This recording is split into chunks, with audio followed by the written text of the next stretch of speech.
My baby is missing. I need to go. Like, I need to figure out where I need to go. Right now on Up with KREM, a baby is safe at home after being abducted in Grant County. This morning, in a KREM 2 exclusive, we hear from the family. The colder weather is settling in as Spokane could very well drop below freezing for the first time this season.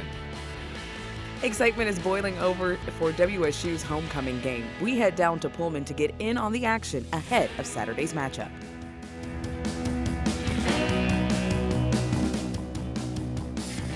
Up with KREM begins now.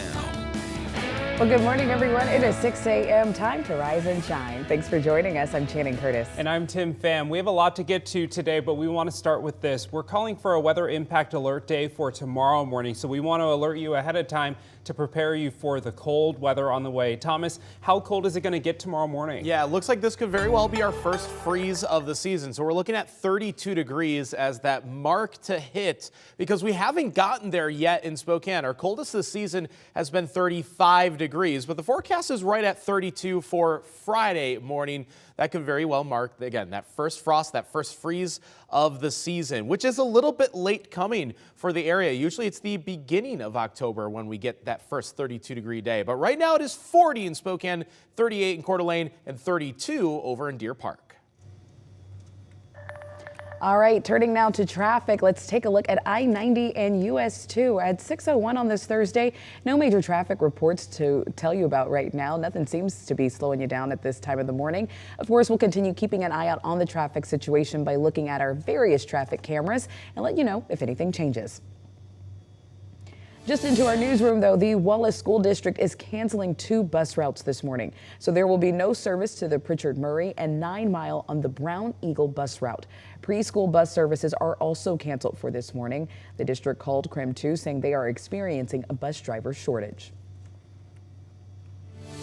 The Grant County Sheriff's Office arrested a woman for stealing a car with a baby inside. Well, this all happened yesterday in the city of Warden. Deputies say the baby's grandma left the 2-month-old in the back of her car to run an errand. That's when 21-year-old Rita Lozano, who is related to the baby, jumped in the driver's seat and drove off. Deputies say they were able to use traffic cameras to find out where the car was about 15 minutes later. The suspect was handcuffed and put in the back of a police vehicle, but the story doesn't end there. She was then able to crawl into the front of the police vehicle and drive away. The suspect got a half a mile away before authorities took her into custody again. This morning, the baby is back home safe. What happened? You chased? Yeah, you did.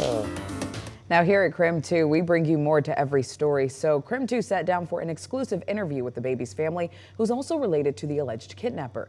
Maria Valles and Eddie Perez are the parents of 2-month-old Cyrus Ezekiel. Valles says that she was in shock when she found out her son was abducted by who she says is her brother's sister-in-law. Can't trust no one. Nowadays, can't trust anyone. Because look what happens. I never thought it was happening to us, but I know, and I know my mom feels super bad, and I know there's nothing that we could have done. Valles told us that she does plan on pressing charges against her relative, saying that there is no excuse for their actions. The time now is just about 6:04. Let's take a look at some of today's top stories. New video this morning of Spokane Valley firefighters airlifting a mountain biker off of a trail near Liberty Lake. Rescuers could not walk to the biker because of the steep terrain. They called the Spokane Regional Air Support Unit to help. Crews hoisted the biker up with a helicopter and flew him to a hospital. The biker is expected to be okay. Continuing coverage this morning, the state of Idaho issued a new death warrant for Idaho's longest-serving death row inmate. Thomas Creech's new execution date is set for November 13th. He has been on death row for almost 50 years.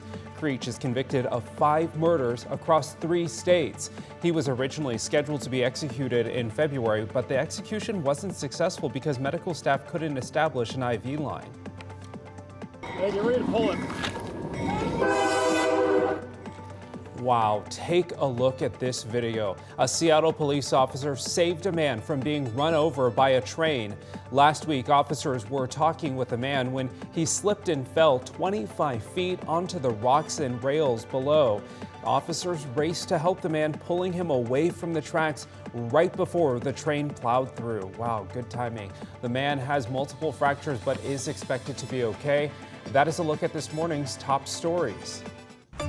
Time is 6:05 as we take another look at our weather forecast. It's not just going to be colder for today, but we are still tracking a bit of some light rainfall this morning and through part of this Thursday. We're going to move right into Doppler radar and zoom in over Spokane and Coeur d'Alene, where we do see a little bit of some light rain, light sprinkles almost, especially around Liberty Lake, portions north of I-90 in Spokane Valley and getting closer to Coeur d'Alene. This looks like it's just sprinkles at the moment. It is so light on Doppler radar at the moment. But it is not an impossibility that we could see rain through about the midday hour. The more rain that we see today, the cooler it stays, but it's 50s at best. Well, let's take a look at our wake-up call at 6:05 on this Saturday, or Thursday, my goodness gracious. Did you know that today is National Pasta Day? So this morning, we want to know what's your favorite pasta dish. Maybe I need some. Maybe I need to eat because I am so confused about what day it is right now.